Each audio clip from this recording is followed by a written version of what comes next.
Pour terminer ce journal, je vous propose une véritable chasse au trésor. Depuis cet été, en effet, 30 000 personnes sont à la recherche d'une chouette en or. Mais non, je ne plaisante pas. La chouette ne vaut pas moins d'1 million de francs.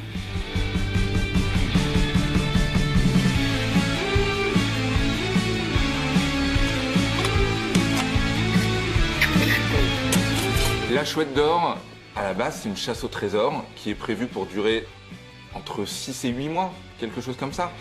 C'est la chasse au trésor la plus ancienne, la chouette d'or. Elle vient de fêter ses 20 ans d'existence. C'est la plus longue chasse au trésor du monde. Elle dure depuis 25 ans, la chouette d'or. A priori, elle s'affole pas. On utilise le mot trésor à la va-vite, mais dans son sens premier. Il y a un trésor d'enterré quelque part en France. Comme tout le monde peut s'en emparer, tout le monde le fait. On a un mi-parcours, altitude 470 mètres. Voilà. Punaise, mais c'est un jeu. C'est pas une foire d'empoigne. On est tombé sur un énorme ver de terre. Vous êtes tous posé la question à un moment donné, est-ce que c'est pas une arnaque?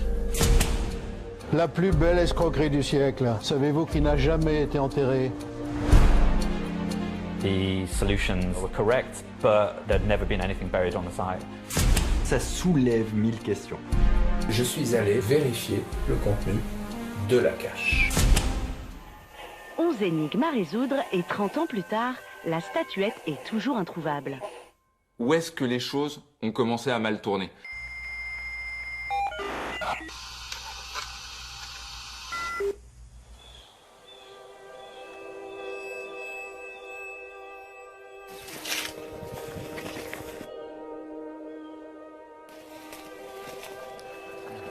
Quand j'ai commencé à enquêter sur la chouette d'or, je me souviens d'un message, une personne qui m'avait laissé un message uniquement pour me dire de ne pas faire confiance à une autre personne.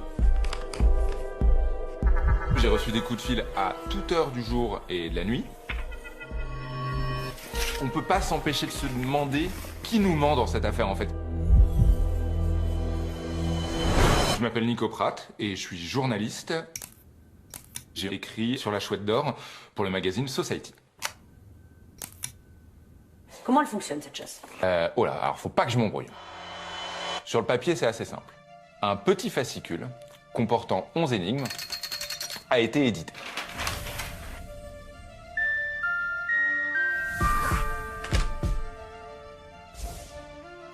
Une fois qu'on a résolu toutes les énigmes, c'est censé donner au centimètre près, quelque part en France, dans un lieu public accessible à toutes et à tous, 24 heures sur 24 et 365 jours par an, accès à la réplique de la chouette.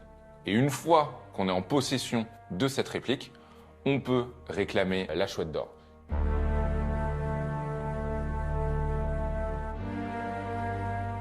Ça, c'est le livre, c'est le départ. Voilà, que j'ai acheté le 29 juillet 1993, donc ça je m'en souviens, c'était un vendredi. J'ai été chez un libraire. Et clac, qu'est-ce que je vois? Bon, forcément, ça attire l'attention, on voit une chouette en or. Donc ça a été le coup de foudre, quoi. Je me suis dit, ça y est, la semaine prochaine, je pars, j'ai la chouette, quoi. Les débuts de la chasse, il y a une véritable excitation. C'est-à-dire que très très vite, énormément de chouetteurs et de chouetteuses, on les appellera comme ça un petit peu plus tard, mais il y a énormément de personnes qui s'impliquent énormément.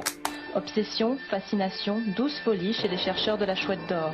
Armé d'une carte de France, de livres et surtout de patience, Alain cherche depuis 1 an environ 10 heures par semaine. Rien ne pourrait le faire renoncer. Ce qui est vraiment très bien fait sur la chouette d'or, c'est que quand on va faire ses courses ou quand on tombe dessus sur le présentoir, on ouvre, on regarde, puis on se dit « Waouh, l'énigme là par exemple, il n'y a pas beaucoup de choses, ça a l'air d'être simple à résoudre. Ouais, je me sens de taille à le faire, je vais acheter le bouquin, puis paf, ça y est, c'est fait. » Mon pseudo de chouetteur, c'est Tuyau. Ça vient de la série des années 80 avec Guy les bons tuyaux. Un jour, je suis tombé sur un article qui disait ça fait à peu près 15 ans, elle est toujours pas résolue. Je pensais que ça avait été trouvé depuis le temps et quand j'ai vu que c'était toujours d'actualité, je me suis dit bah je me lance, on y va. Bon, celui-là, je l'ai quand même payé 100 €, hein. Donc ça, c'est la 2e édition. Non, la première édition, pardon. La deuxième, c'est la noire. C'est le même format, carré comme ça, mais en noir. C'est la plus recherchée. C'est la plus chère. C'est dans une salle d'attente, j'ai trouvé le magazine qui disait que la chouette d'or n'avait pas été trouvée. Et là, j'ai commencé, donc c'était en 97. Je suis allé faire des courses à la Fnac d'Angers. C'était probablement en mai 93, mais peu importe. Et ils installaient en tête de gondole les livres de Max Valentin et sur la trace de la chouette d'or. J'ai toujours été passionné d'énigmes. Et donc, chasse au trésor, d'emblée, ça... Et puis je ne pouvais pas deviner que 30 ans plus tard, on en reparlera encore, ça c'est certain.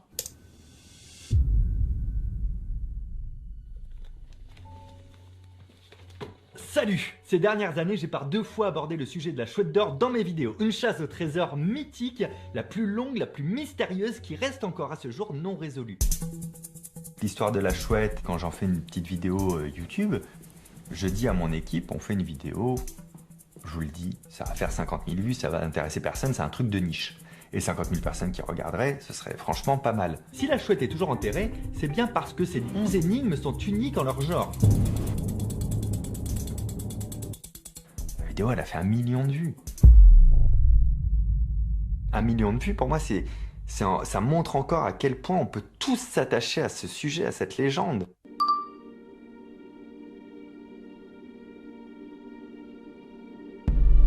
Il y avait le truc un petit peu sexy de... On a tous les mêmes armes. C'est un bouquin, si tu l'as, tu l'as. Peu importe qui tu es, d'où tu viens, ton niveau social, ton âge, etc. A priori, n'importe qui peut résoudre l'énigme et trouver cette chouette enterrée. Donc là, on attaque la première, donc la 530. Le titre, c'est Ouverture. Une énigme est composée d'un texte et d'un visuel qui l'accompagne. Donc une énigme fait 2 pages. Donc on a une charade. Première moitié, la moitié du premier âge, c'est un bébé. Donc la première moitié de bébé, c'est B. Donc c'est la lettre B. La solution, c'est ce qui va nous permettre de localiser un endroit précis. Donc B-O-U-R-G-E. Mon 7e dressé crache son venin, ça fait le serpent, le S. On a la ville de Bourges. Et on a un petit point de confirmation sur la peinture, parce que l'œil du coq est placé sur la ville de Bourges. Une fois qu'on a la ville de Bourges, on a son petit livre à énigmes et on a sa carte de France, on peut donc logiquement considérer que Bourges est le point de départ du jeu. Centre de la France. Donc là, quelque part pour commencer notre chasse, on commence au milieu, il n'y a rien de choquant, c'est même plutôt sympa. Malheureusement, à partir de là, c'est l'inconnu. Plus aucun chouetteur n'est d'accord. Par l'ouverture, tu verras la lumière. Quand j'ai lu la chouette d'or, quand j'ai lu les énigmes, j'ai tout de suite vu que le premier critère, c'est la maîtrise de la langue française. Les mots ont vraiment un sens. Les tableaux. J'ai passé 6 ans à ne travailler que sur l'étoile. J'aime bien les maths. Ça m'amuse, j'aime ça, c'est comme ça. Tant que c'est pas démontré en mathématiques, ça reste une hypothèse.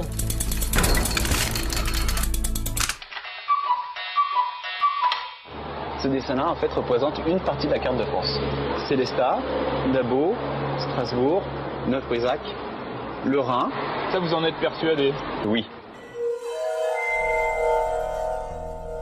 La chasse, elle est construite de 2 façons. Il y a ce qu'on appelle des éléments de cryptage, on va dire, des charades, des choses comme ça, des codes morse, où là, la solution, elle est assez binaire. On a un mot qui apparaît assez clairement, donc il n'y a pas trop de doute sur l'exactitude de la solution.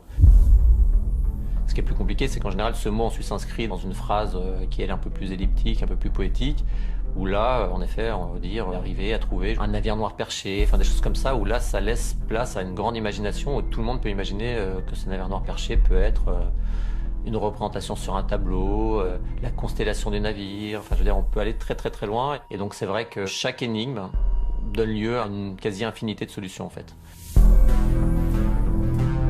En fait, quand tu fais une chasse, ta première relation, c'est de te connecter à l'auteur de la chasse.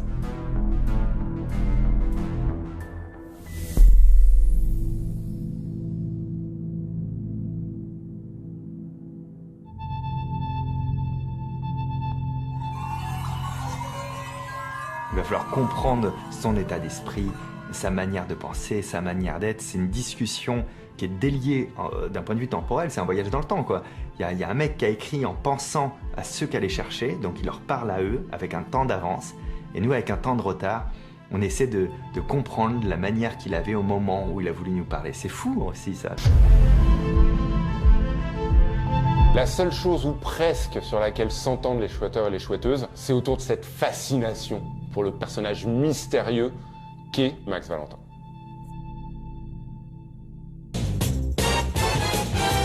Vous avez donc un pseudonyme, Max Valentin. Et pourquoi avez-vous décidé de garder l'anonymat, monsieur? Tout simplement par prudence. J'ai donc écrit un bouquin qui s'appelle Sur la trace de la chouette d'or, et des gens veulent absolument découvrir qui je suis pour essayer de et surtout, non seulement qui vous m'extorquer êtes, des renseignements. mais où est la chouette?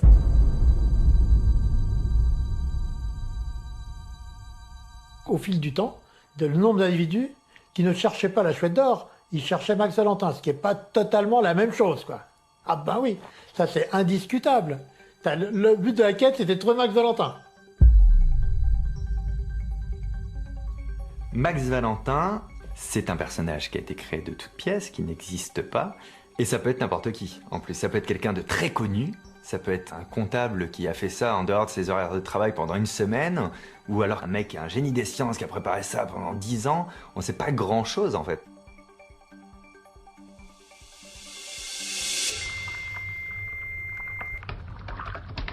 Sur le Minitel, les chercheurs peuvent partager leurs trouvailles, leurs solutions. Ils peuvent aussi questionner directement le créateur de la chasse, un certain Max Valentin. Ça, c'était une vraie nouveauté, c'était très très malin de sa part. Tous les jours, on pouvait poser des questions à l'auteur des énigmes, donc Max Valentin lui-même.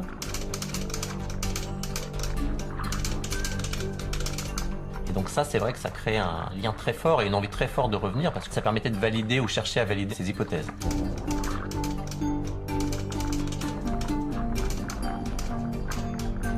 Sur Minitel, au boulot, toc toc, j'ai posé une question à Max. Je demandais est-ce qu'il fallait avoir un rapporteur, une règle. La question toute con. Il m'a répondu. C'est le Minitel qui me pompe mes journées. J'ai plus de temps libre. Vous savez, je reçois entre 80 et 200 messages par jour. Il faut les dépoter. Et parfois, je me couche, il est 4 h du matin ou 5 h du matin. Max Valentin, quand il prenait la parole, ça devenait ce qu'on appelle un Madi. Les Madi, les Max Madi, donc c'est en gros les réponses aux questions sur le Minitel.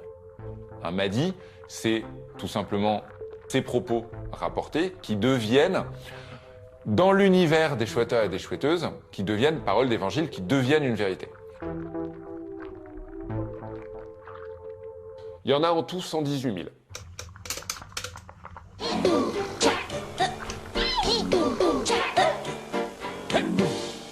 Bonjour, monsieur Livingstone. Bonjour.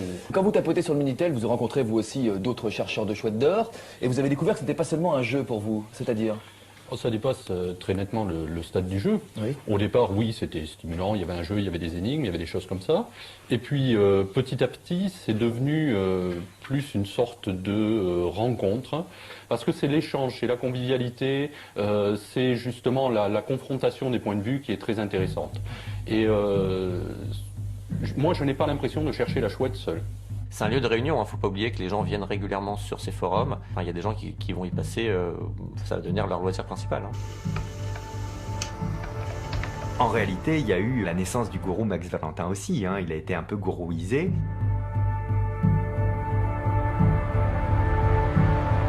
À la fois, les chouetteurs sont seuls dans leur recherche, ils sont chez eux, derrière leur bureau, à réfléchir, à chercher, ils sont seuls à creuser, et en même temps, c'est quand même une grande famille. Donc il y a quelque chose d'assez paradoxal là-dedans.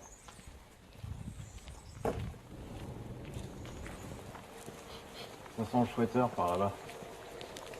Bonjour, enchanté. Enchanté. Enchanté. Thierry. Stéphane. Flitox 911 pour les chouettes, la chute des chouetteurs. Ok. Je suis un ancien chouetteur, mai 93, moi. D'accord. Peut-être l'un des plus vieux. Ouais. Ok. Mai 93 et 2 trous creusés. Philibert, le frère du précédent. Ah non, vous faites ça en famille? Non, pas du tout. On n'a pas du tout les mêmes idées. On n'a pas du tout les mêmes idées, oui. On compare nos trucs de temps en temps, mais on n'a pas du tout le même cheminement. Et t'as fait des trous aussi? Non, pas encore. Bonjour, c'est Chris de Nice. Bon, c'est cool, mais je m'appelle Christophe et j'habite à Nice, du coup ça me colle bien. D'accord, ok. Bonjour. Oui, bonjour. Moi c'est Sydney. Bonjour. Marquis. Ah, on a déjà dû... J'aime bien quand on me voit qu'on fait Ah. Les chouetteurs et les chouetteuses, ils échangent et ils se présentent assez rarement finalement sous leur propre nom. Ça contribue au fun, évidemment. Se créer un personnage, c'est toujours jouissif, toujours drôle, et également à l'aspect mystérieux de cette quête. Bonjour. Bonjour. Gémiro, binôme avec Marquis. Et pour l'instant, on a été quand même creusé 3-4 fois. Ça a débouché sur rien et à chaque fois, on redémarre depuis le départ. Phil C. Ok. Moi, je suis chercheur depuis 94. Ok.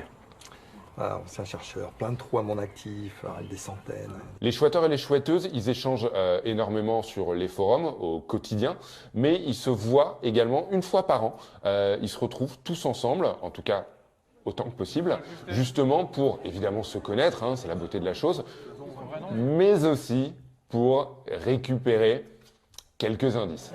Ça phosphorait pas mal là tout à l'heure, il lâchait des trucs, Jacques. J'adore lâcher. Tout d'un coup, tu vois un truc, waouh, et tu sais immédiatement à quoi tu vas t'en servir pour la chasse. Ça m'est arrivé aussi. Et de me relever la nuit pour noter des trucs à 4h du mat, en me disant ouais c'est ça quoi. Moi j'ai eu ça sur mes sentinelles. Le temps a tellement passé qu'aujourd'hui, même si c'est totalement accessible, il y a quand même un semblant de jargon à maîtriser. Et Manef en calminé me vérifie quand même une bonne partie de mes sentinelles déjà. Les 8000 mesures y sont, tout y est. Pas mal quand même. Je pense que le soufflet serait assez vite retombé si finalement les gens se contentaient de ne pas trouver.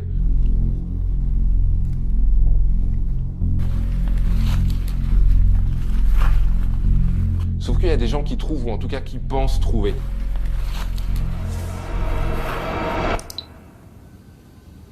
Je sais qu'il n'est pas dans les habitudes des chasseurs de trésors de donner leurs solutions, a fortiori les bonnes, mais après y avoir un peu réfléchi, j'ai décidé simplement de donner l'ensemble des solutions entre l'énigme B et l'énigme 520, zone incluse. Ce qu'on veut dire, c'est que l'outil n'apprend rien. Si tu as un clou et un marteau, c'est pas le marteau qui va te dire où faut planter le clou. Ma génération, on a connu la transition vers le numérique, on a connu les débuts d'Internet.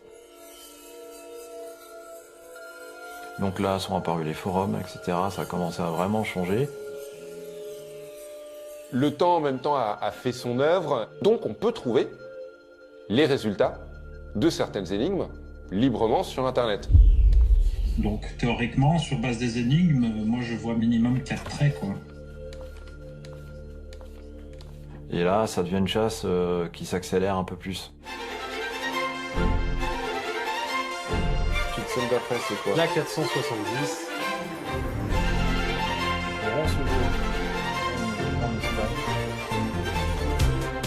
Donc on tire un trait de Roncevaux par Bourges et on a la première ligne à tracer sur la carte.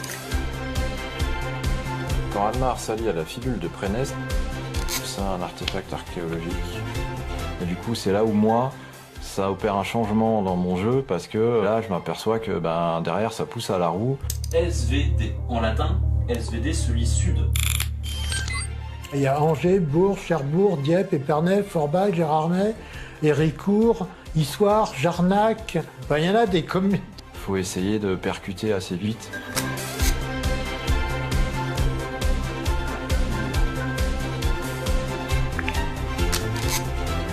Donc, la clé se trouve sur un navire noir perché. Bonjour à tous, donc voilà un spot final de beaucoup de chouetteurs, la fameuse chapelle Saint-Léon au rocher de Dabo, qu'on aperçoit derrière moi. Ah oui, tiens, j'ai oublié la petite commune de Moselle, dis donc. C'est ballot ça, c'était ballot, j'ai oublié Dabo.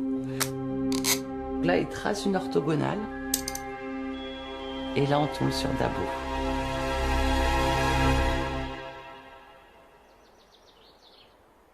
Dabo, c'est quoi? C'est une petite ville au cœur de la Moselle. Et selon certains, un certain nombre quand même, ce serait le lieu de toutes les solutions. C'est là que serait enterrée la Chouette d'Or. Il y a à peu près un gros tiers ou la moitié, c'est difficile de chiffrer, des gens qui sont persuadés qu'elle est à Dabo.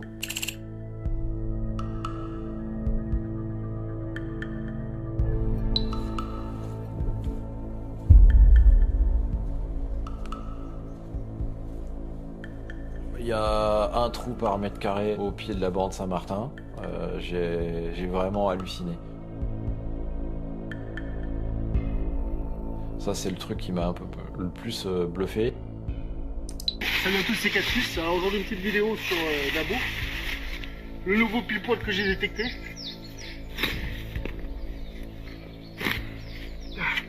Ouais.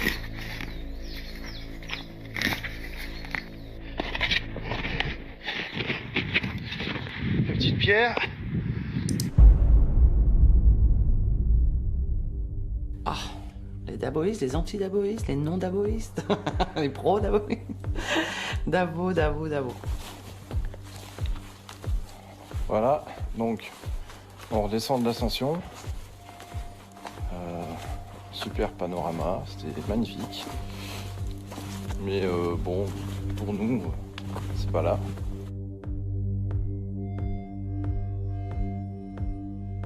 Toujours la même rengaine. Tant que c'est pas déterré, bien malin celui qui peut affirmer péremptoirement quoi que ce soit. Donc, soit Dabo est une totale coïncidence, soit c'est réellement le site d'enfouissement du bestiau, soit c'est une fausse piste élaborée par l'auteur, par Max Valentin.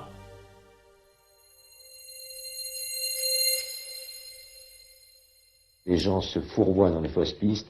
Maintenant, d'un autre côté, une chasse au trésor sans fausse piste, c'est pas une chasse au trésor, je le dis toujours. Mais elle sera trouvée, quoi. Ça, je n'ai pas l'ombre d'un doute là-dessus.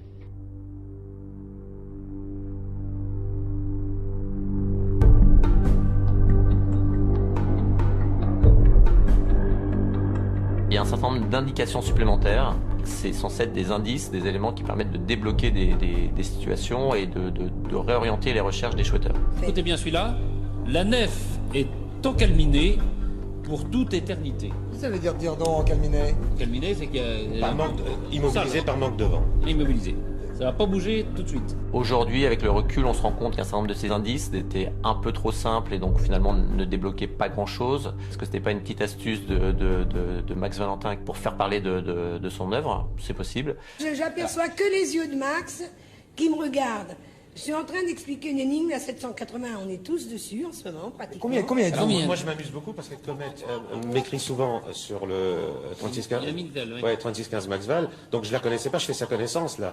Mais en donnant ces solutions, elle me regarde. Sans doute que vous guettez une approbation, mais que je vais pas vous donner maintenant. Plus le temps passe dans cette quête de la Chouette d'Or, plus la position de Max Valentin, elle est à la fois confortable, un peu valorisante et un petit peu énervante. Confortable parce que il est le grand Manitou. Voilà, il manie un peu comme un marionnettiste les chouetteurs et les chouetteuses. Énervante aussi parce qu'il est le seul à savoir et il communique un peu là-dessus, du coup en disant de temps en temps, oui, moi je sais, mais sans en dire forcément plus. Vous voulez pas en dire plus? Je peux pas en dire plus. La région, allez. Bah non. Le département. Et en même temps, ça contribue à faire de lui une forme de héros. Et où on vous enlève la gagoule, ou vous nous donnez un... C'est d'autant plus intéressant que dès le départ, c'est quelqu'un d'autre qui devait incarner finalement sa grande quête.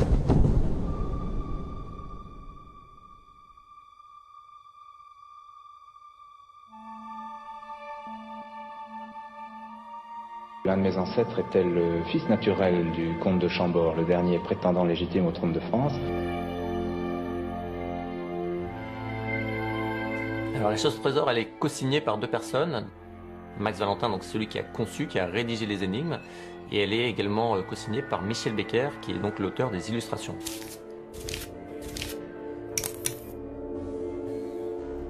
Michel Becker, c'est un artiste, c'est un peintre, c'est un sculpteur, c'est un héritier qui vit bien, voilà, qui n'a pas de souci d'argent, mais qui a peut-être un souci de notoriété. Max Valentin, il a un business plan, et le business plan, pour la quête de la chouette d'or, il est très clair. D'abord, éditer le guide. Max Valentin, il a un business plan, et le business plan, pour la quête de la chouette d'or, il est très clair. D'abord, éditer le guide des énigmes, en faire un best-seller, que la chouette d'or soit trouvée, et éditer le livre des solutions, en faire un nouveau best-seller pour toutes celles et ceux qui auront cherché sans trouver.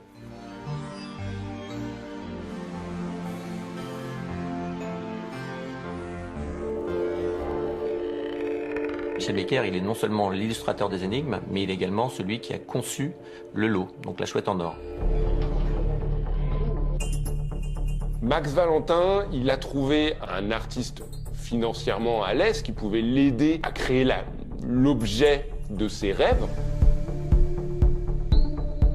La chouette en or, c'est une statuette en argent pour à peu près 7 kilos, en or pour à peu près 3 kilos, qui est incrustée de plusieurs centaines de diamants, je crois.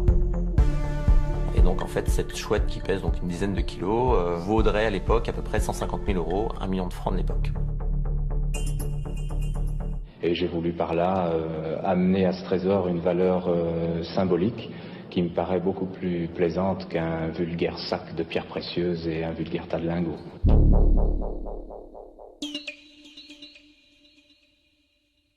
Et là où cet attelage un petit peu des deux est particulier, c'est que Michel Becker ne savait pas où était la chouette. La raison qui est invoquée, c'est une raison un petit peu de protection. Il ne savait même pas comment fonctionnaient les énigmes. Michel Becker, on lui a juste donné quelques indications pour faire les tableaux. Mais si à l'époque Max Valentin ne veut pas qu'il connaisse les réponses, c'est pour qu'il évite de se trahir malgré lui. Initialement, on a quand même quelqu'un qui finance une chasse sans connaître l'endroit où est enterré, voire même si quelque chose est enterré. Le concepteur des énigmes, Max Valentin, on se dit vraiment il a dû avoir un pouvoir de persuasion très fort pour réussir à persuader justement ce fameux Michel Becker. Une chose est sûre, c'est qu'il le faisait pour faire connaître son travail d'artiste et il espérait bien un retour à investissement relativement conséquent. Le deal de départ, il est très simple. Il y en a un qui est dans la lumière et un autre qui est dans l'ombre. C'est-à-dire que Max Valentin ne se montre pas, ne communique que très peu, tandis que Michel Becker, lui, doit faire les plateaux télé et les interviews pour communiquer. Patrice est à côté de vous. Michel Becker. Michel Becker, parce que là, on va parler d'une chasse au trésor et d'une vraie chasse au trésor. Elle est donc en or. En or. Pas massif. Si, il y a 3 kilos d'or dedans. Mais vous êtes sponsorisé? Oui, non, je suis auto-sponsorisé. Quel est votre métier, pardonnez-moi? Artiste peintre. Ah, très bien, d'accord. Il apparaît dans quelques émissions télé au début, et en fait, assez rapidement, comme il ne savait pas où était la chouette, toutes les questions qui pouvaient lui être posées sur la chasse, sur la conception des énigmes, sur l'histoire un petit peu de tout ça, il n'y connaissait rien. Donc il brodait, le pauvre. Au début, il était un petit peu perdu, il avait des questions, on le sentait un petit peu en difficulté. Alors, elle est enterrée. Est-ce que c'est vous-même qui avez procédé au cachage? Je ne sais pas comment on dit. Bien sûr, oui, non, avec Max Valentin. Nous sommes les deux complices. Est-ce qu'il y a une deadline? Est-ce qu'il y a une date à laquelle vous direz maintenant? Non, pas du tout. Ça veut dire que pendant 20 ans, votre chouette peut être enterrée? Il pense 6-8 oui, mois. À la limite, je dirais que déontologiquement, pour les chercheurs de trésors, les amateurs de trésors, ce serait fabuleux qu'ils ne soient jamais trouvés. Ça deviendra un trésor légendaire. Et Michel Becker, merci beaucoup. Applaudissements du public ici présent. Très rapidement, finalement, on se rend compte que Michel Becker n'est pas du tout le créateur des énigmes, ne connaît pas les réponses, et donc en fait ne sait rien, ou presque. Michel Becker avec un autre monsieur qui s'appelle Max Valentin, qui prétend s'appeler, c'est un pseudonyme. Bien sûr. Donc finalement, c'est pas lui qu'on a envie d'interroger, c'est évidemment Max Valentin. J'ai réalisé le trésor. C'est-à-dire une avec chouette. mes économies, et il a enterré mes économies. Et donc vous avez perdu vos économies. Parce que les gens qui vont la trouver, cette chouette, un jour, la chouette va leur appartenir, elle n'est plus à vous. Tout à fait, mais vous vous rendez compte de ce que je gagne en notoriété? En notoriété, oui, d'ailleurs. Voilà. Michel Becker est peintre, on verra tout à l'heure. Vous vendez mieux vos peintures depuis? Incomparablement. Ah bah alors. Non, sérieusement, Michel, vous dites que ça vous a apporté peut-être, sûrement, un surplus de notoriété, mais est-ce que ça n'a pas détourné votre image artistique aussi? Je ne pense pas que son travail en tant qu'artiste ait pris une certaine cote aussi attendue que lui aurait peut-être espéré. Et c'est de bonne guerre d'espérer ça. Michel Becker je suis désolé de le dire, n'a pas un immense charisme. Il ne prend pas vraiment l'écran. Quand on est artiste, il n'y a rien de plus terrible que de devenir un espèce de salarié de sa peinture. Là où Max Valentin, quand il apparaît, il ne montre pas son visage, mais du coup il apparaît avec un passe-montagne. Vous êtes d'où? Vous êtes d'où? C'est pas un hasard. D'où vous êtes? Je suis français. Évidemment qu'il y a quelque chose, c'est le mystère, on se dit, waouh, qui est cette personne? Vous n'avez pas reconnu son Oh, moi j'ai l'impression... Oui, oui. Et donc des deux co-auteurs, on va dire, ne subsiste presque que Max Valentin à l'issue de ses premières années. Et ça a complètement mis dans l'ombre Michel Becker, qui, je pense, 2 fois a dû trouver ça détestable. Est-ce qu'il aime Max Valentin ou est-ce que vraiment il les déteste? Est-ce qu'il considère être le dindon de la farce?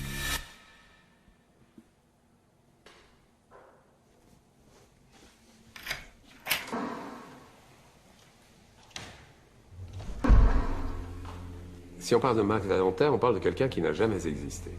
C'était juste un opportuniste forcené. Il a dû sentir assez vite qu'il risquait d'y avoir un conflit de présence médiatique entre nous deux. Moi, je ne l'ai pas senti au départ, je lui faisais confiance. Michel Becker, Max Valentin, personne ne le connaît, personne ne l'a vu. Moi, je l'ai vu quelques fois. Et comme il a fait à peu près tout ce qu'il fallait pour me tenir à l'écart du jeu, il est évident que je n'étais pas informé de grand-chose. Et vous savez où le trouver, Oui, il change de numéro de téléphone de temps en temps. Bah, il est un peu parano, mais bon. Cette ambiance-là m'a un peu saoulé, beaucoup déçu. Dès le départ de cette chasse, on m'a dit, ne montre pas ta tête, je crois qu'il y a quelqu'un qui essaiera de décrypter les énigmes tout seul, n'y arrivera pas. J'ai donc écrit un bouquin qui s'appelle Sur la trace de la chouette d'or. C'est sûr que à ce moment-là, je me suis dit, bah voilà, je me suis fait blouser. Puis après coup, j'ai dit, bon, j'ai autre chose à faire, puis je maîtrisais pas le truc, quoi. C'était hors de portée pour moi, puis j'ai laissé couler. C'était une bonne idée, puisqu'il y a... Il est enterré, la vraie chouette est dans le coffre sous la garde d'un huissier. C'est la seule façon d'y arriver. Sur le coup de la force,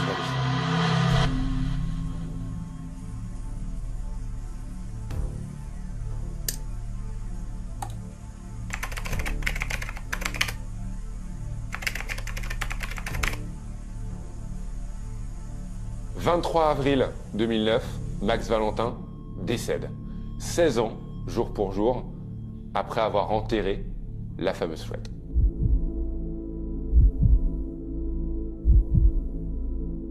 Ah ouais, non, j'en ai encore les frissons. C'était vraiment douloureux, ouais. C'était douloureux. On perdait notre maître de jeu.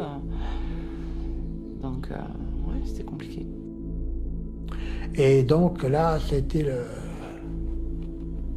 été un grand bouleversement, quoi.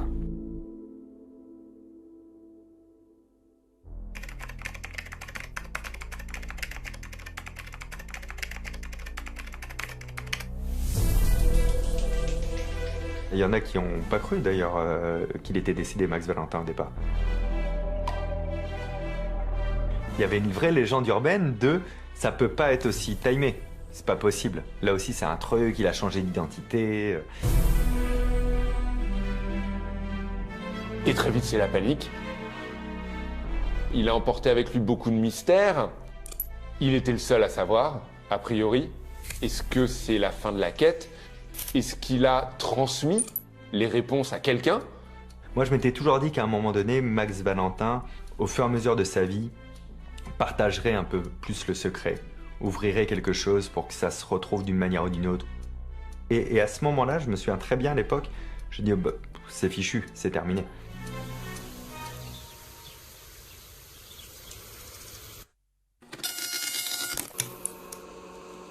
Évidemment, le jour du décès de Max Valentin, sa véritable identité est révélée.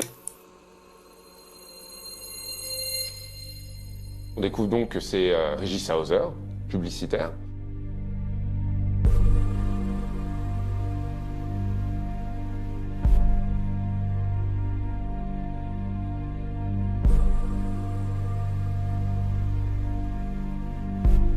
Moi, je pensais que c'était une femme. Je me dis, c'est trop tordu, c'est qu'une femme qui a pu faire ça. Ce qui permet d'en apprendre un petit peu plus sur, évidemment, Max Valentin, le personnage, mais également, éventuellement, sur l'énigme, puisqu'on se dit que peut-être il y a des éléments de la vie de Régis Hauser qui se cachent dans les énigmes.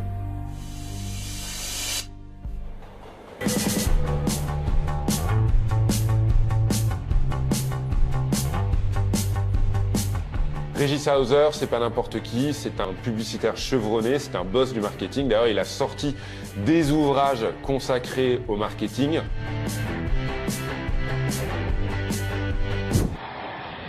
Mais où va-t-il chercher tout ça? Dans les toilettes, bien sûr. De Perpignan à Bruxelles, en passant par Rennes, Régis Hauser a recueilli tous les graffitis de toutes les toilettes. Tout le monde écrit des graffitis. Je pense que c'est le jeune étudiant, le gamin, le PDG. C'est un grand malin. Parmi les livres qu'il a sortis, Régis Hauser, il y avait une compilation tout simplement de graffitis qu'il trouvait dans les toilettes. Ouais, je me fais du fric gratuitement, c'est vrai. Parce que les graffitis, je les pompe sur les murs et il me suffit de les reproduire sur une feuille de papier pour toucher mes droits d'auteur. Voilà, il avait ses rabatteurs de graffiti, puis il publiait un truc, c'était un communicant. Et les communicants sont opportunistes, ils captent les courants, ils captent les tendances, ils savent lire dans le regard des gens la convoitise de trucs, ils savent le mettre en image. C'est ça un communicant, c'est pas du tout un enfant de cœur. Régis Hauser, il pense sa quête comme ça, finalement, comme un objet marketing presque. Les chasses au trésor, c'est très souple. C'est un vecteur de promotion, mais qui s'adapte absolument à tout. À partir du brief du client, on fait ce que le client nous demande pour répondre à ses besoins marketing.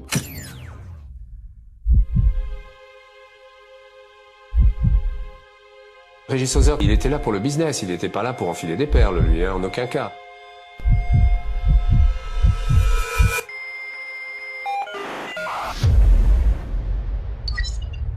L'histoire du Minitel, c'était plus que malin. Moi, je pense que c'était génial. Ainsi, des centaines de chercheurs envoient des dizaines et dizaines de messages chaque jour sur le 3615 MaxVal. Les notes de téléphone sont alors très salées pour certains d'entre eux, qui finissent par ne plus savoir s'il faut maudire Max Valentin ou l'aduler. Le Minitel s'était facturé plusieurs centimes d'euros la minute, et donc Max Valentin lui était rémunéré, avait un deal en fait avec l'opérateur qui gérait le service Minitel, le 3615 MaxVal, et touchait un pourcentage.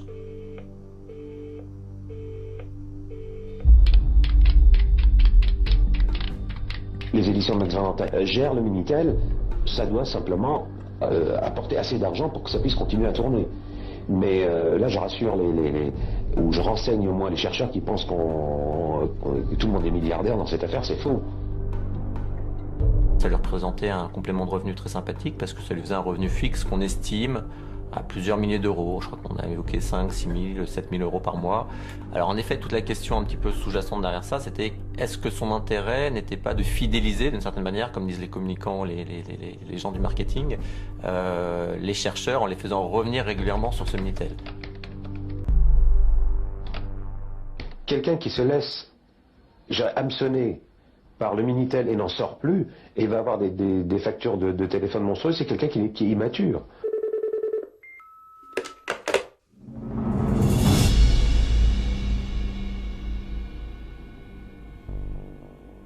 Max Valentin, finalement, quelque part, il n'avait pas forcément pensé à tout. En tout cas, il n'avait pas forcément prévu que la quête durerait aussi longtemps. Le business plan impliquait l'édition d'un livre d'énigmes, mais également d'un livre de solutions, une fois que la chouette était trouvée. La chouette n'ayant jamais été trouvée, évidemment que tout s'effondre. Pas de livre de solutions, et puis le temps passe, le temps passe, le temps passe. Il n'y a plus besoin d'acheter le livre. Tout simplement, pour avoir les énigmes, elles sont disponibles partout. Et très rapidement, la maison d'édition qui éditait le livre d'énigmes fait faillite. Mais Max Valentin ne dit rien à Michel Becker. Il tente de s'en sortir. Il se dit que finalement, peut-être, si la chouette est trouvée demain, eh ben, finalement, tout va se résoudre. Sauf qu'un jour, il appelle Michel Becker.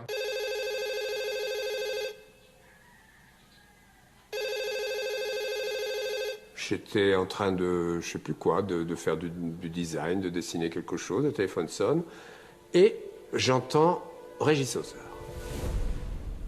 Salut Michel, comment vas-tu? Écoute, je suis un peu embêté, il y a un petit problème avec la chouette, on a un petit problème avec la chouette. Je dis, ah bon, qu'est-ce qui se passe? Il me dit, ben écoute, voilà, la chouette a été saisie. bon, je lui dis mais qu'est-ce qui se passe? Et il me dit l'éditeur a fait faillite. Enfin bon, je t'explique. Le liquidateur est allé ouvrir le coffre et il a pris la chouette. Mais je dis attends, mais c'était quand ça? Ça s'est passé ces jours-ci et tout. Il me dit non, c'était en 2004. Je lui dis quoi? La chouette a été saisie en 2004 et tu me le dis maintenant?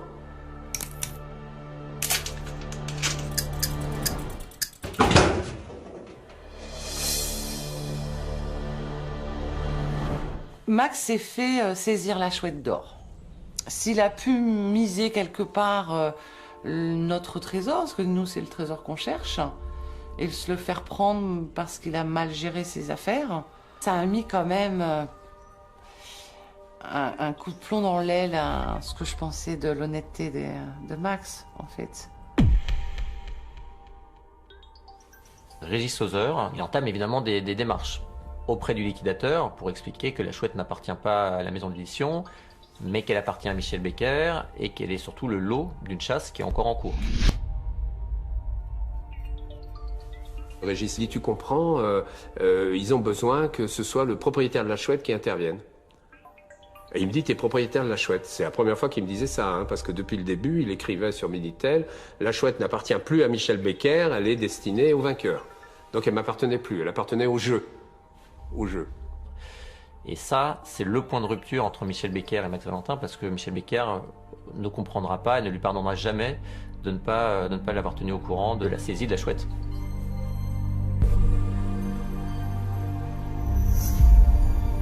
La grande crainte, c'est si quelqu'un trouve la réplique en bronze, c'est de finalement se retrouver avec une réplique en bronze, alors qu'on rappelle que la quête, c'est quand même une chouette en or d'une valeur de 150 000 €.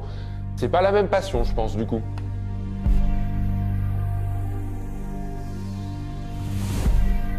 Et de ça, bon, je vais faire court, on est parti sur 4 années de procédure, à l'issue desquelles il s'est passé 2 événements majeurs de nouveau. Je récupère la chouette, mais juste avant que je ne la récupère, Max Valentin est décédé.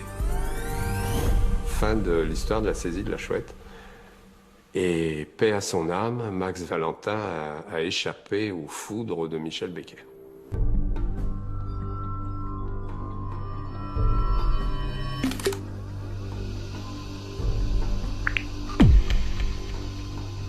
Michel Becker, qui déjà de toute façon dès le départ n'est pas le personnage favori des chouetteurs et des chouetteuses, quand il apprend que la chouette a été saisie, il n'est pas content. Il en veut à Max Valentin. Ce qui peut se comprendre. Sauf que lui, il va le faire savoir.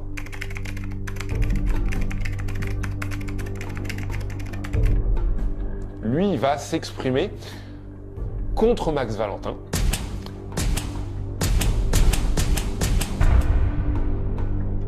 Mais quand on est contre Max Valentin, on n'est pas uniquement contre Max Valentin, on est contre des dizaines de milliers de chouetteurs et de chouetteuses, et on est contre une quête qui représente énormément pour eux.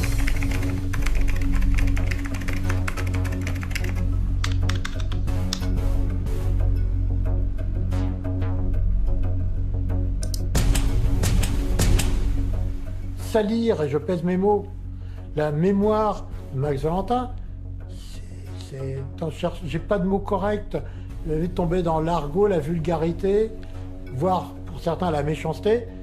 Putain, on dit que c'est une mauvaise idée de tirer sur une ambulance, mais lui il tire sur un cercueil, c'est dégueulasse, il n'y a pas de mots pour ça.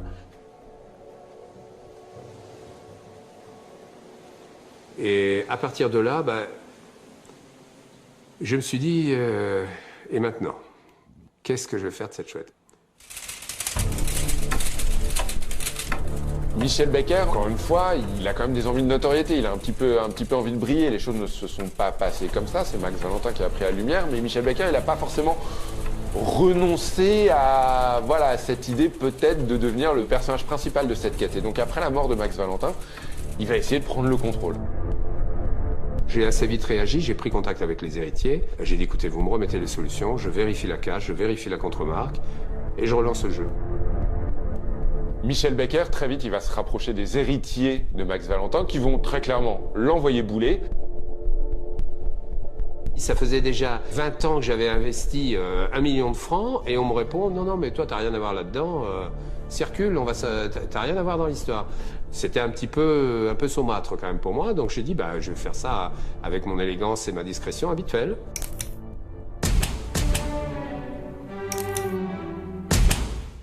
Je vais vendre la chouette, je vais la mettre en vente aux enchères.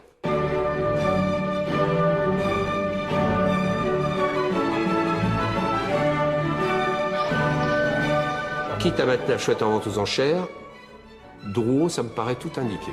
500, 1 million, 1 million 400 000. 1 million 500 000. Michel Becker a foutu aux enchères chez Drouot le lot d'un jeu concours. C'est notre jeu, pas notre jouet, mais pas là, c'est comme si on aurait brisé un jouet.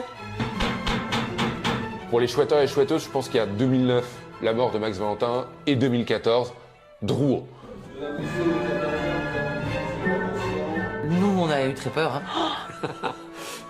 Pour lui, c'était montrer qu'il existait, que c'était lui qui avait le trésor, et il est très content de cette action parce que ça a vraiment produit l'effet qu'il voulait.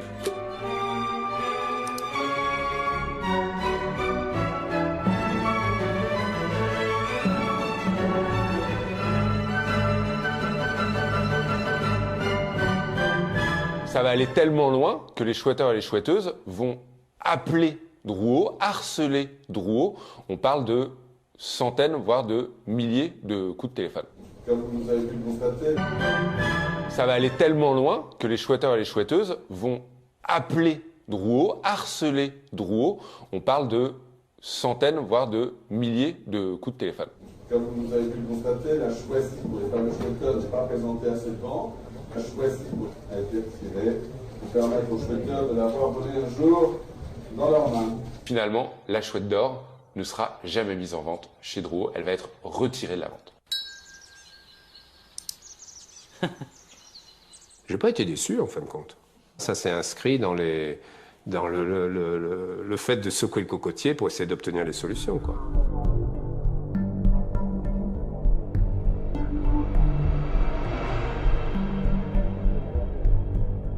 Naturellement, cet épisode va ternir encore un petit peu plus l'image de Michel Becker, mais surtout, en faisant ça, il y a un chouetteur qui va être un petit peu plus énervé que les autres, qui va peut-être crier un tout petit peu plus fort que les autres. C'est un chouetteur qui pense tout simplement que tout ça, c'est une arnaque. Ah là là là là, la plus belle escroquerie du siècle. Ah, une escroquerie. Ah, mais si vous saviez, on nous promet un trésor enterré. Savez-vous qu'il n'a jamais été enterré? Yvonne's a very obsessive person, I think, and he pursued the enigmas in what I gather was a very fastidious way. So I think he has this component of like obsessiveness in his personality that he's then led to his quest to now prove that the whole thing was a fraud. My name's Phil Hode, I'm a journalist based in Montpellier, and I've recently written a long story on the Chouette d'Or for Narratively, which is an American website. Yvonne started playing in '94 when his son gave him a copy of the book for his 50th birthday. He started kind of trying to crack the puzzles for quite a long time, and I think he only started searching when he became convinced that the Chouette was located near a village called Loups-la-Croix-Haute. C'est toujours aussi beau ici.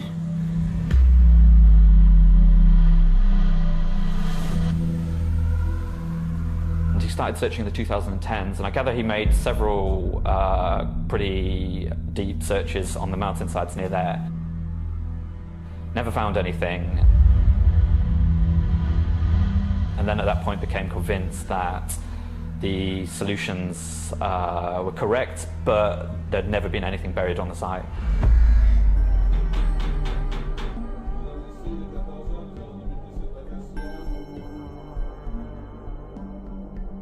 Voyant que j'avais mis la chouette en vente, il s'est dit tout ça c'est une arnaque.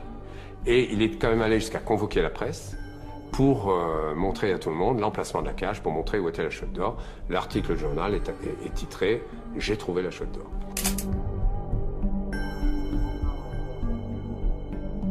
J'ai basculé, j'ai dit c'est terminé, j'arrête et je m'accroche à la solution que j'ai déposée. I think like quite a lot of Chouetteurs who are convinced that they're right, he has a certain kind of ego driving him. so he felt compelled to, you know, take it to the highest level, which he really has done. I mean, in some ways, for something that is just, you know, a fictional treasure hunt, it's quite extraordinary. C'est les solutions sont pas bonnes, après c'est la chouette n'a pas la valeur annoncée, après c'est moi j'ai dépensé 150 000 € en 20 ans, il produit ça au tribunal en disant il faut me rembourser 150 000 €, enfin tout est son contraire. Perso je trouve ça super toxique, c'est pas fun, c'est pas marrant, ça ramène une dimension.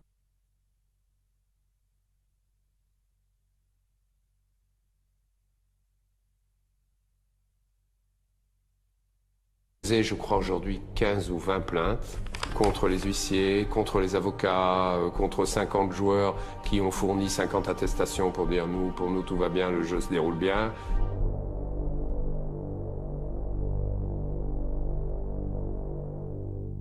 Du coup, on a passé du temps, mais ça peut se finir d'un seul coup sur un truc judiciaire ridicule et mettre 30 ans de chasse par terre.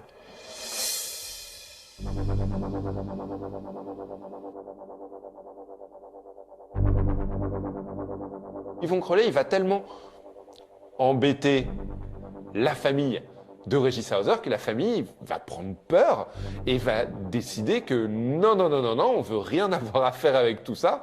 C'était le projet de Régis Hauser alias Max Valentin, c'est pas du tout le nôtre. Il décide donc de ne plus avoir quoi que ce soit à voir avec la quête de la Chouette d'Or. Michel Becker, finalement, il arrive à ses fins, il récupère les solutions. Ça paraît fou de se dire qu'il ne les avait pas aussi loin dans l'aventure, mais enfin, il les récupère. Ah, mais j'étais soulagée. Ah, moi, j'étais soulagée. Parce que je me dis, enfin, il a tout. Là, il ne peut plus rien nous arriver, on va vraiment pouvoir chouetter, on va pouvoir être tranquille, on va pouvoir faire la fête tous ensemble, quoi.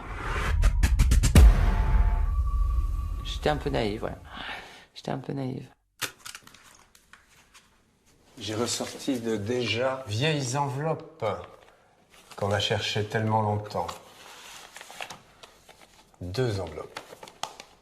2 enveloppes qui me sont arrivées cachetées et scellées. La première contient très peu de choses. Totalement anonyme. Les solutions de la Chouette d'Or.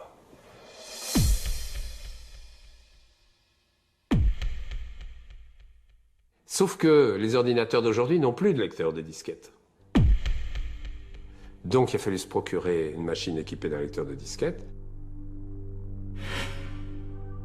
Et on a regardé la disquette à ce moment-là.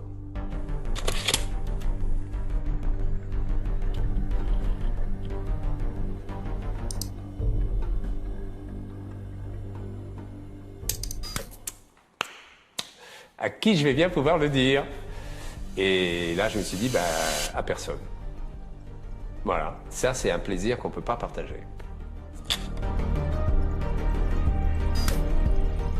Vous vous intéressez à la Chouette d'Or? Alors j'ai 2 mots à vous dire. L'un des derniers événements importants est la création, en août 2020, des éditions de la Chouette d'Or, que j'ai l'honneur de présider. Comme première diligence préalable à son entrée en fonction, votre serviteur se devait de prendre connaissance des solutions du jeu. Grande émotion pour moi. Grande émotion à la découverte du niveau d'élaboration des énigmes et de l'ingéniosité de la super solution. Enfin, soucieux d'apporter aux joueurs toutes garanties utiles, je suis allé la nuit, en toute discrétion, vérifier le contenu de la cache.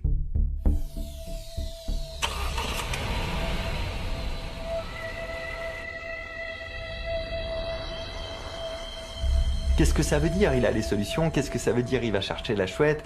Qui va être avec lui? Est-ce que ça provoque du danger? C'est une bonne nouvelle? C'est une mauvaise... En tout cas, une chose est sûre, ça soulève 1000 questions. On était un peu dans une situation contrôlée où il n'y avait pas de vague, pas de remous. Et là, d'un seul coup, Michel arrive, il balance des bombes et ça repart, quoi. Donc, faut suivre.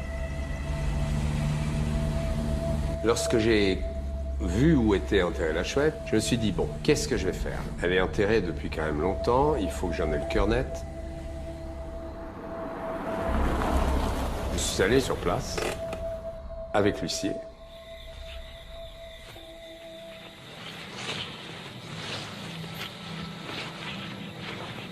Je pense que c'est le cas de la plupart des gens. On n'est pas très habitué à aller la nuit creuser des trous dans un endroit où potentiellement on n'est pas censé le faire.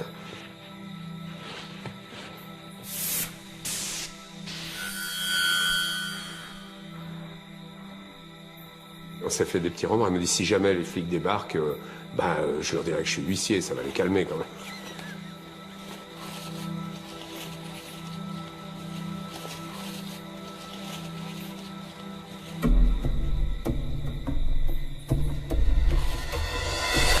Il faisait encore bien nuit au moment où j'ai enfin atteint la contre-marque. Et là, j'ai eu un grand moment de surprise parce qu'en fait, j'ai vu qu'il y avait quelque chose, donc j'ai arrêté de taper pour pas l'esquinter, évidemment. Donc j'ai vu un truc blanc, je me suis dit, tiens, c'est là. J'enlève un peu la terre, j'essaye d'attraper le truc, et tout d'un coup, je suis tout surpris parce que ça se détache et c'était beaucoup moins gros que ce que j'attendais. Et là, je sors un objet enveloppé dans un sac en plastique, marqué, daté de septembre 2005. La réplique en bronze de la chouette n'est pas là. À la place, il y a un oiseau rouillé. On peut le désigner comme ça. Je fais quand même une drôle de gueule, hein. Je dois dire que je crois même que j'ai dit, eh ben merde.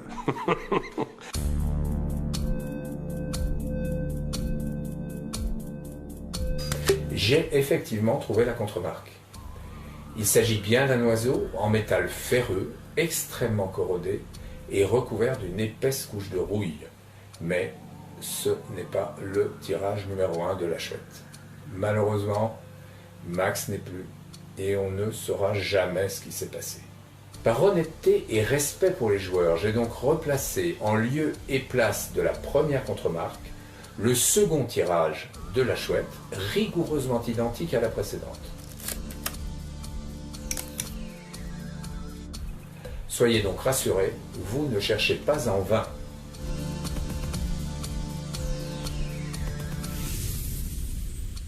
Michel Becker dit avoir trouvé un piaf rouillé que personne n'a jamais vu à part lui pour réenfouir quelque chose, une roue de secours en quelque sorte. T'as dans son coffre de bagnole, il y a une roue de secours en cas de crevaison et une chouette de rechange, des fois que la vraie aurait disparu.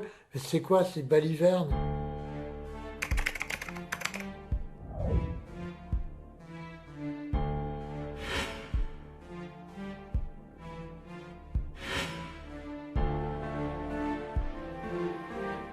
Je me suis aperçu avec le temps que de l'incongruité en fait de cette situation. C'est-à-dire qu'il y a 30 ans, un type tout seul, sans témoin, a fait ses énigmes, n'a donné les solutions à personne. Donc personne peut valider le fait que oui, ça tient la route ou non, ça tient pas la route.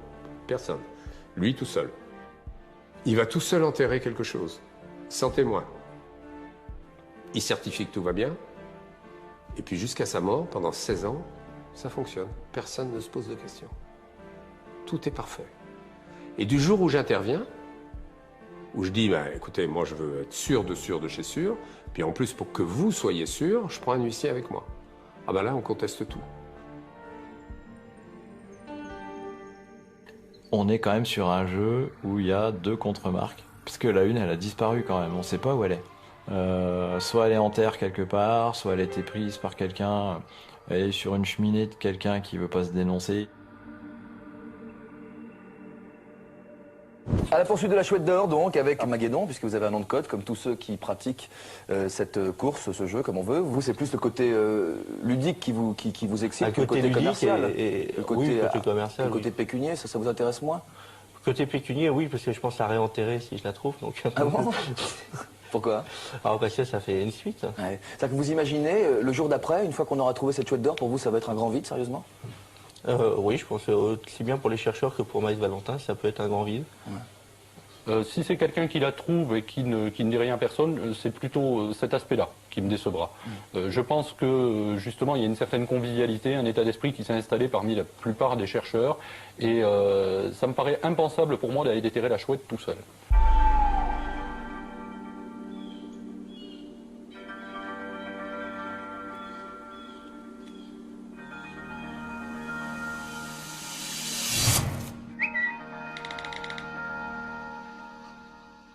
Yvon Crollet, évidemment, il va continuer de s'exprimer, c'est bien normal. D'autant plus que les arguments ne manquent pas. Depuis le début, il pense que tout ça, c'est une arnaque.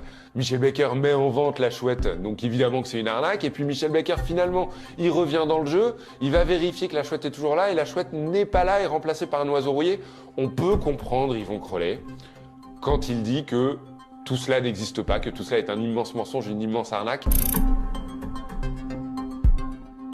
Cette personne est complètement obsédée, c'est que je me dis, ben voilà, c'est quelqu'un qui n'a pas réussi à... Parce que c'est un délire de vieillesse, le gars s'ennuie, il est à la retraite depuis longtemps, il s'ennuie, et puis il existe à travers ça, je sais pas.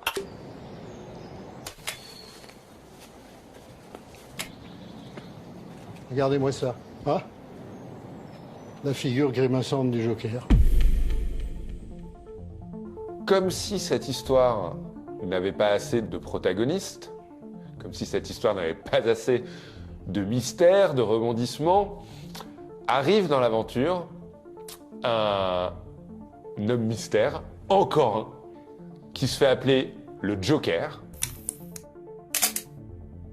What Yvonne says happened, but I think it should be taken with a pinch of salt, as we say in English, but he received a letter containing GPS coordinates, which, when Yvonne followed them, went to a wooden trunk sculpted with a kind of owl sculpture at the top. On a une chouette avec ses deux yeux, ses plumes, d'accord? La clé. Alors, où est-ce qu'il est ce truc? And in a little crack at the bottom there, he found a USB key in the form of the Joker. C'est une clé USB. Et voilà. Et que c'est le Joker. And this USB key contained whole rafts of confidential emails.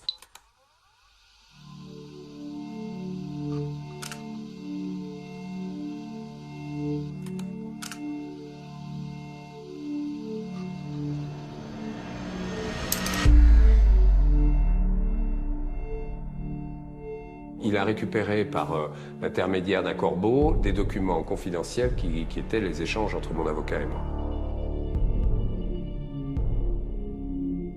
C'est quelqu'un qui serait proche de Michel, qui enverrait des documents donc confidentiels de la procédure à Yvon Crollet.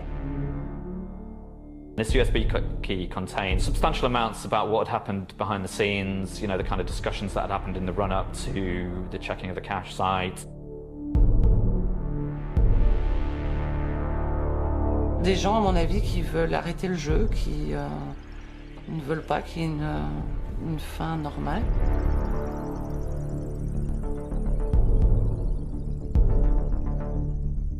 J'espère que ça va pas déboucher sur une fin où quelqu'un va trouver la chouette parce qu'il y aura une fuite sur internet d'une soluce ou d'un truc.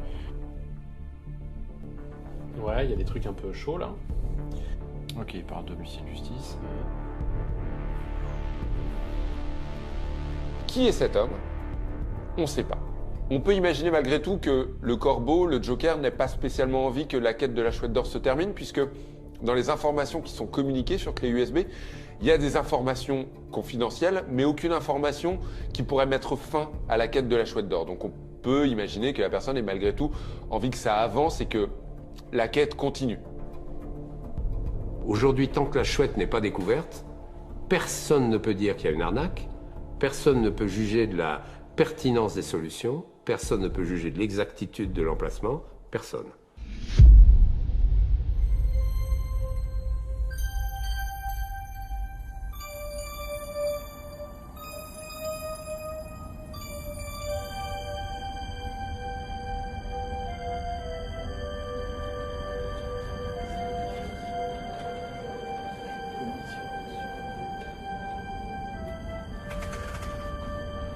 Magnifique.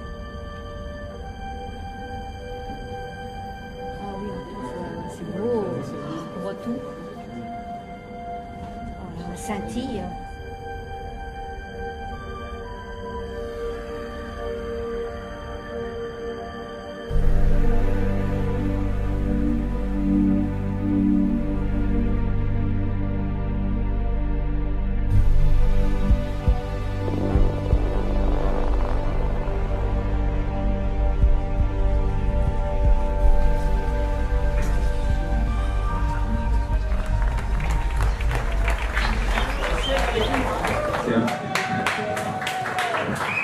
C'est un peu dangereux parce que quand je commence à parler, ça peut durer 14 heures, il faut faire gaffe. Mais je voulais quand même vous dire quelques mots, c'est qu'en l'occurrence en ce moment vous êtes dans la salle et moi je suis non sur scène mais devant la scène, ça devrait être l'inverse. Je devrais être tout seul dans la salle en train de vous regarder parce qu'en fait c'est vous les acteurs de la chasse aujourd'hui. Moi c'est Choupi, mais c'est Stéphane en fait. Mais on vient de Choupi, c'est rigolo Choupi. Mais Choupi c'est bien. Hein, avec un TC. Hein. Avec TC. La quête de la Chouette d'Or aujourd'hui, déjà, elle est entre les mains de Michel Becker.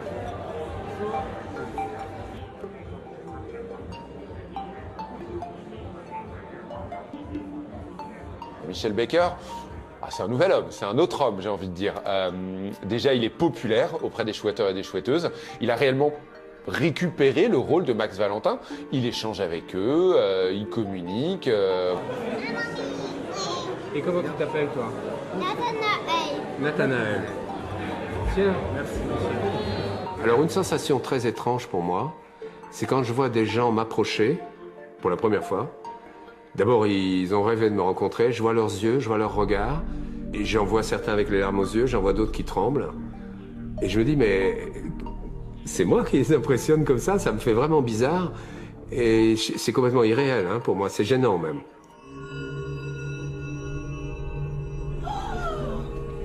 Ah ouais, elle est trop belle. Ah, c'est un vrai trésor, ouais.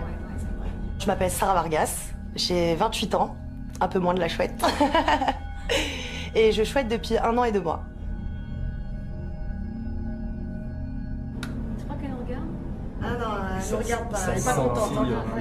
Depuis le temps, je pense qu'elle n'est pas contente. Moi, quand je suis arrivée, je connaissais ni Max ni Michel, forcément. Michel a quand même repris le jeu. Donc moi, c'est un peu pour ça que je suis là aujourd'hui. C'est parce que je sais qu'il y a un organisateur qui est là, qui a les solutions en main et qui est prêt à nous amener dans le droit chemin. Bonsoir Michel. Bonsoir. C'est Tuyau. Tuyau. Bacard. Moi, je pense qu'il faut essayer de pas être dans le jugement. J'ai décidé de lui accorder le bénéfice du doute. C'est toi l'artiste, hein, c'est pas moi. Oh ben, moi l'artiste, pas l'artiste. Quoi qu'il en soit, c'est un personnage du jeu. C'est un co-auteur, il a fait les peintures et c'est très bien qu'il y ait quelqu'un qui reprenne, donc autant que ce soit lui parce que il était dedans dès le départ. J'ose dire que je suis tombé amoureux de la communauté des joueurs, donc je vais vous dire certaines vérités ce soir. Il n'y a pas de clé de passage entre les énigmes, ça n'existe pas. Tu me fais peur. Avec les débuts du serveur Discord où j'ai commencé à échanger avec eux, on peut dire que le jeu connaît aujourd'hui un nouveau souffle, mais ce n'est pas du tout prémédité ça. Je pense que là, c'est un moment charnière dans le jeu parce que tout va beaucoup plus vite avec le Discord. Là, aujourd'hui, je crois qu'ils sont plus de 3000. Michel, j'ai une petite question. Michel, j'ai une petite question. Michel. C'est ça les vocaux avec Michel. Puis t'as des nouvelles personnes qui arrivent, donc forcément des questions qui sont répétitives. Et puis t'as Michel qui est, oh mon Dieu, on recommence avec ces questions. Coucou Mimi, ça chouette. Alors c'est quoi votre résolution? Vous en parlez un peu ou pas du tout? Ah non, ça, je la garde pour moi. Bon, d'accord. J'ai lâché des trucs. Du coup, les gars me disent « Ah, mais vous venez d'invalider une théorie, etc. » Mais je dis « Mais qu'est-ce que j'en ai à foutre d'invalider des théories? Ça fait 30 ans que vous cherchez, vous trouvez rien. Si je fais un peu le ménage avec vous, tant mieux. » Moi, j'avais une piste qui allait quand même jusqu'à la fin, qui était géniale, hein, avec un puzzle et tout. Et non, tout est faux. Tout est faux.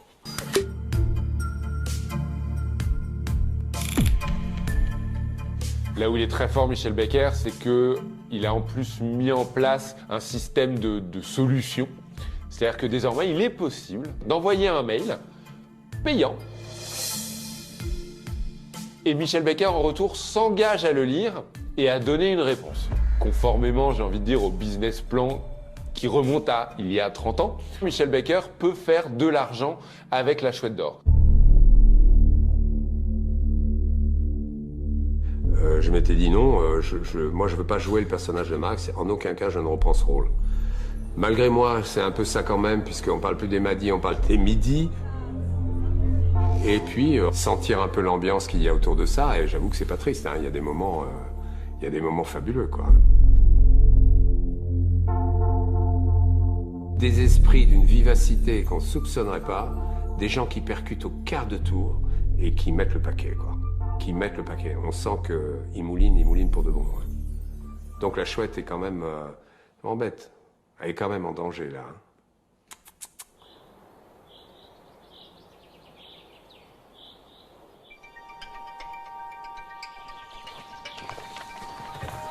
Les sentinelles. 8000 mesures de long. Avec ta tante, trouve il faut les passer en revue. Faut faire preuve d'astuce. Si elle venait à être trouvée, je pense qu'il y a des gens, ils seront malheureux. Parce qu'on veut pas qu'elle soit trouvée. Moi, la première. Parce qu'on veut continuer à jouer tout le temps. Le port Saint-Martin. C'est sûr. Attends, regarde. Ce n'est le bon chemin que si la flèche vise le cœur. Il y a quelque chose à comprendre, mais quoi? Non, mais faut suivre dans l'ordre. Avant de prendre la route. On va pas se leurrer, les chouetteurs de la première heure, il y en a certains ont arrêté, d'autres sont plus là. Il y en a beaucoup qui continuent, mais on va dire que le temps joue contre nous. Comme beaucoup d'autres, je suis en train de me dire, ça serait vraiment ballot de décéder sans avoir les solutions. Tellement le bonheur, c'est d'avoir les solutions. C'est même pas l'objet, c'est même pas d'être le vainqueur, je m'en fous complètement. C'est de connaître enfin ce qu'il y avait dans le cerveau de Max Valentin. Qu'est-ce qu'il veut nous dire? Pourquoi on arrive ici? Pourquoi c'est logique d'arriver ici? Peut-être que c'est une piste. 495.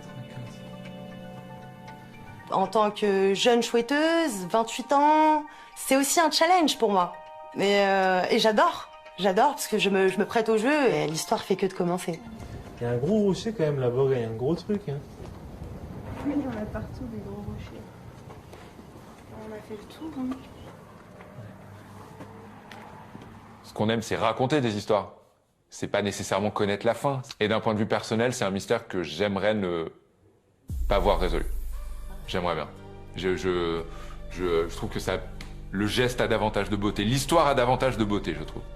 Mais je suis pas chouetteur.